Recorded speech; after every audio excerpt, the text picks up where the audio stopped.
Salut à toutes et à tous. Avez-vous déjà entendu parler des diagnostics tardifs dans l'autisme?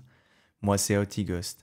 Et aujourd'hui, je vais vous emmener avec moi pour parler de mon parcours, de mon diagnostic et vous expliquer pourquoi j'ai décidé de créer cette chaîne. On est prêt? Alors c'est parti.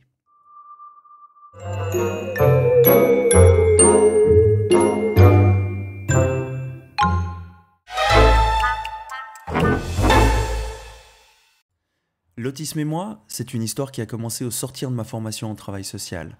Le travail social est un domaine très vaste qui englobe de nombreux champs d'action et des publics variés, allant de l'enfant à la personne âgée, en passant par la psychiatrie, l'addiction, le handicap ou l'inclusion socio-professionnelle, pour ne citer que ces quelques exemples. À 32 ans, après avoir terminé ma formation en tant que travailleur social orienté vers l'animation socioculturelle, je me suis retrouvé face à la nécessité de trouver un emploi. Une tâche quelque peu complexe pour moi qui n'avait jamais vraiment été intégrée sur le marché du travail. En cause, un parcours souvent chaotique, même si extrêmement formateur tant dans mes études que dans les emplois que j'avais pu exercer jusque-là. Bon du coup, maintenant que j'étais diplômé, il me fallait quand même bien trouver un poste et commencer à travailler, comme on me l'avait souvent répété. Mais trouver un travail n'est pas une tâche aisée. J'ai donc décidé de me tourner vers le domaine qui offrait le plus de places de travail, le polyhandicap. Après plusieurs refus, et plusieurs refus, et plusieurs refus, j'ai finalement trouvé un poste d'éducateur dans un groupe de vie adulte accueillant des autistes avec déficience intellectuelle, souvent non-verbaux et en situation dite complexe.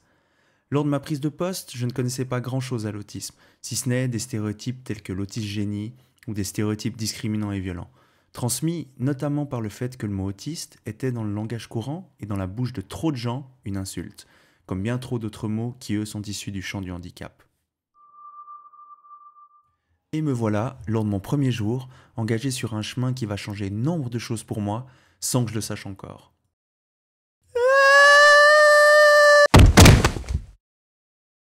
Oups, j'aurais dû regarder ce qu'il y avait derrière la porte. Bon, je tombe donc dans le champ du polyhandicap et je commence à bosser. Mais je me sens rapidement mal à l'aise avec certaines méthodes d'intervention, certaines postures et certaines valeurs que je vois tous les jours au travail. Cette situation venait en grande partie du fait que je comprenais les situations différemment de mes collègues ou de ma hiérarchie. À ce moment-là, je pensais juste que je faisais plus attention à certains détails ou que les situations des personnes que j'accompagnais m'étaient plus familières à cause de mon parcours atypique. Bref, je continuais à travailler en essayant de pas trop y penser et en évitant tant bien que mal de pas perdre mon premier job à cause de ma posture critique. Pour pallier à ces questionnements éthiques qui apparaissent chez moi, je décide dès mes premières années en poste de me former spécifiquement à l'autisme, afin d'offrir aux personnes dont je partageais le quotidien le meilleur cadre d'accompagnement. Pour les offres de formation, elles étaient, comment dire, très aléatoires en termes de qualité, de pertinence et d'éthique. Mais je détaillerai plus en détail ces points lors d'une prochaine vidéo. Il n'empêche que mon parcours de formation m'a amené à m'inscrire au CAS sur les troubles du spectre de l'autisme à l'université de Fribourg. Et ce détail aura son importance. Après 3 ans, employé comme éducateur et alors que je suivais ma formation à l'université de Fribourg depuis une année, je me suis retrouvé un samedi matin de bonne heure à une conférence sur l'autisme et la dépression. À la pause, je croise une collègue de formation, elle-même diagnostiquée autiste. En discutant de la conférence et de nos parcours, elle me demande depuis combien de temps j'ai eu mon diagnostic d'autisme. Je lui explique que je n'ai pas de diagnostic et elle me répond qu'elle pensait vraiment que j'étais aussi autiste, en raison de mes comportements en cours et de ma manière d'interagir. Je suis un peu choqué, mais pas tant, car l'idée m'avait déjà traversé l'esprit, plus j'apprenais sur l'autisme, plus des liens commençaient à apparaître avec mon parcours, mes difficultés et mes particularités. Bref, je laisse ça de côté à ce moment-là et je repars à la conférence. Sur le chemin du retour en salle, je croise une intervenante du CAS, experte et formatrice Teach et rebelote. Elle me demande si ça va et si c'est pas trop difficile avec le grand nombre de personnes, le bruit et autres. Bon, elle pensait aussi que j'étais autiste. En rentrant chez moi le soir, fatigué par cette journée, je décide d'en parler à ma femme, diagnostiquée elle TDAH depuis environ 2 ans, qui me confie qu'elle se posait aussi la question depuis notre rencontre il y a quelques années, car je suis quand même spécial. Ça commence à faire beaucoup là, non?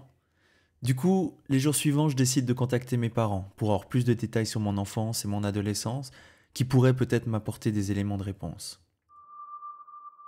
Et voilà que ma mère se remémore des souvenirs tels qu'un retard de langage, des comportements atypiques pour un enfant, des difficultés relationnelles, enfin bref, plein de petits et gros détails qui corroborent l'impression que ma collègue de formation, l'intervenante et ma femme ont de moi. Et c'est pas les seuls.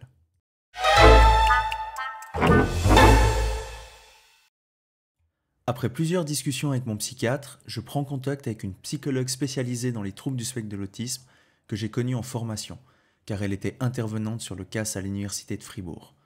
Elle travaille dans un centre proposant des diagnostics pour adultes et ça, c'est très rare. Passer le diagnostic, c'est cher, c'est long et le temps d'attente pour obtenir un rendez-vous dépasse une année. À ce moment-là, j'hésite. Je me dis que je ne peux pas être autiste, mais en même temps, je m'interroge sur mes difficultés. Finalement, je décide de m'inscrire sur la liste d'attente et de passer le diagnostic. Et là, par chance, une place se libère et on me propose un entretien. Ça faisait 8 mois que j'étais en liste d'attente.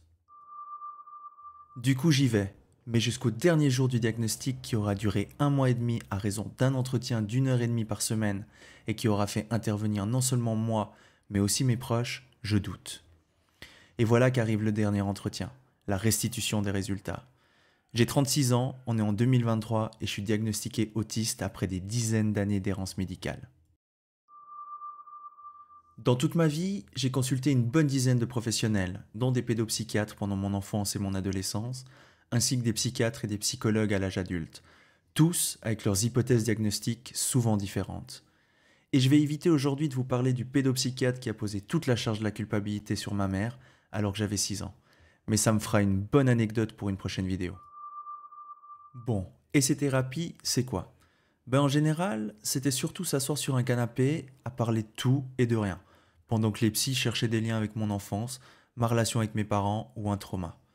Tout ça pour finir par me dire que j'ai sûrement un profil abandonnique ou trouble de la personnalité borderline, un haut potentiel intellectuel ou encore des troubles de l'humeur. Bref, un peu de tout et surtout beaucoup de rien.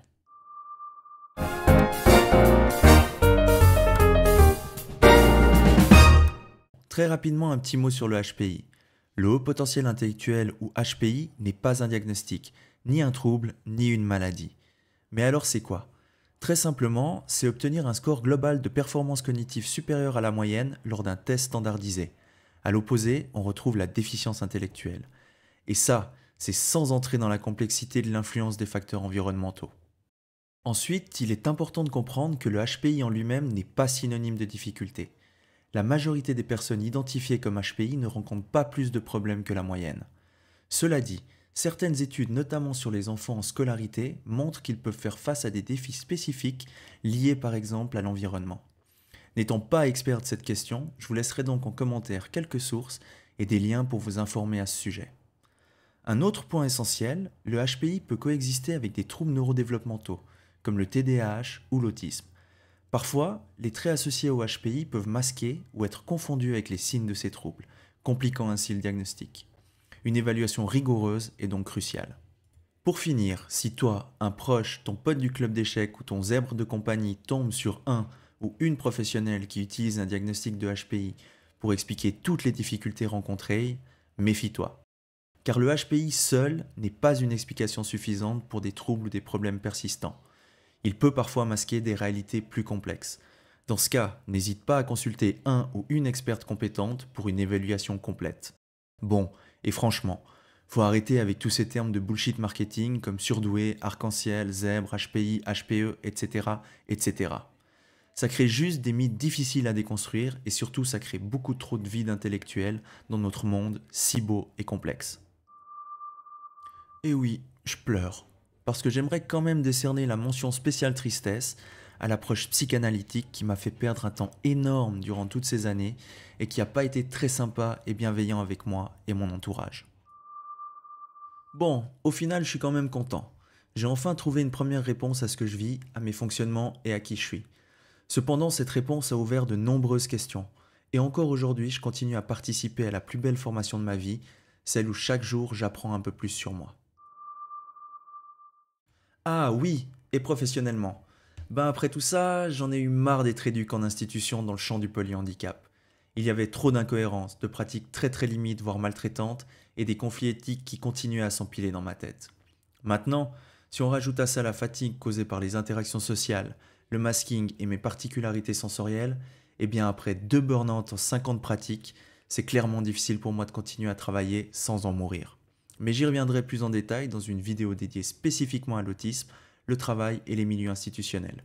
Bon, ce serait quand même le comble de mourir pour un fantôme.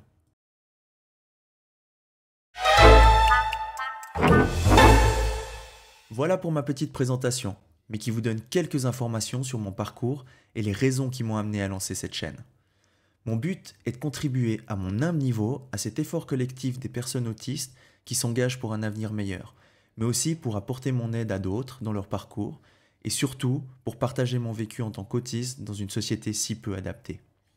Je suis convaincu que partager nos histoires, nos expériences et nos points de vue peut aider à réduire les injustices et la discrimination et à améliorer nos vies, à condition bien sûr que la société accepte d'écouter, et ce n'est pas gagné.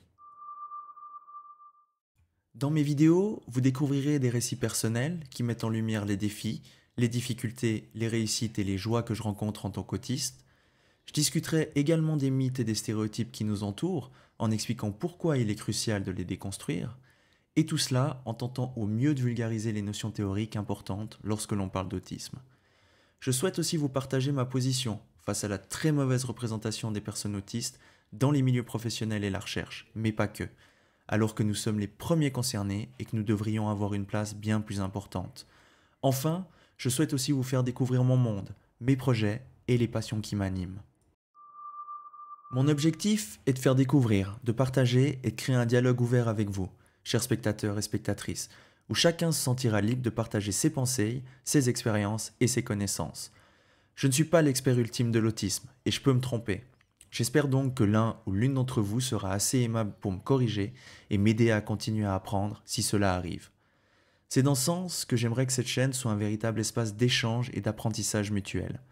Je vous invite donc à partager vos propres histoires dans les commentaires. Vos expériences sont précieuses. N'hésitez pas à me faire part de vos désirs pour de prochaines vidéos ou à me proposer des sujets importants pour vous.